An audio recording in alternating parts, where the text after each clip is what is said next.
हमारे पास नबियों का वो कलाम है जो ज्यादा मोतबर ठहरा, क्योंकि कलाम का हर एक सहीफा खुदा के अल्हाम से है। बाइबल में 3 अहम मकामात पर खुदा के हाथ से तहरीर का जिक्र मिलता है।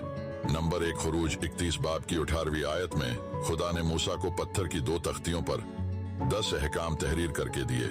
ये तख्तियां बराह रास्त खुदा के हाथ से लिखी गई थीं और मूसा ने उन्हें लोगों तक पहुंचाया ताकि वो खुदा के अहकाम के मुताबिक जिंदगी गुजार सकें।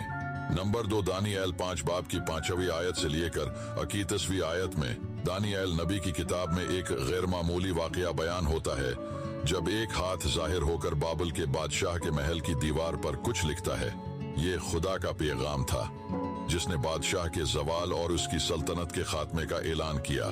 नंबर 3 यूहन्ना की इंजील 8वें बाब की 6ठी आयत में यसु मसीह का एक वाकया मज़कूर है, जब वो एक औरत पर इल्जामात के दौरान जमीन पर कुछ लिखते हैं।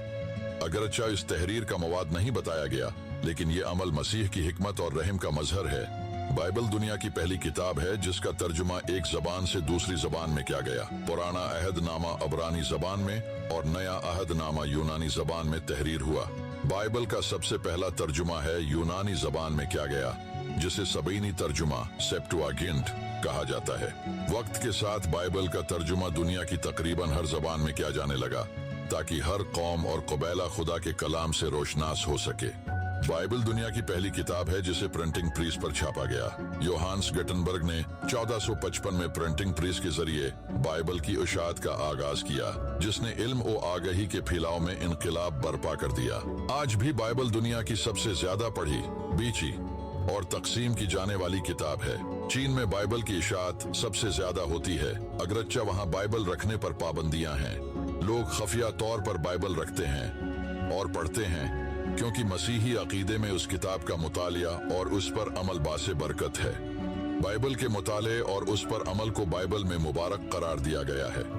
मुकाशिफा पहले बाब की 3री आयत में लिखा है, मुबारक है वो जो इस नबूत की किताब को पढ़ता है और वो जो इसमें लिखी हुई बातों पर अमल करते हैं, क्योंकि वक्त नजदीक है।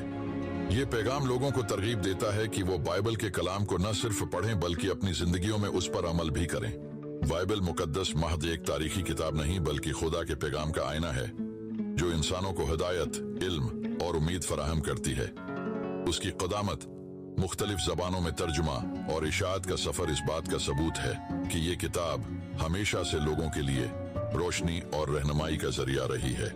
दुनिया भर में बाइबल की तकसीम और मुताले का अमल इस बात का अक्स है कि ये किताब आज भी इंसानों की जिंदगियों को तब्दील करती है। इस वीडियो के वसीला से खुदा आपको बरकत दे और हमें अपनी दुआओं में याद रखिएगा। God bless you.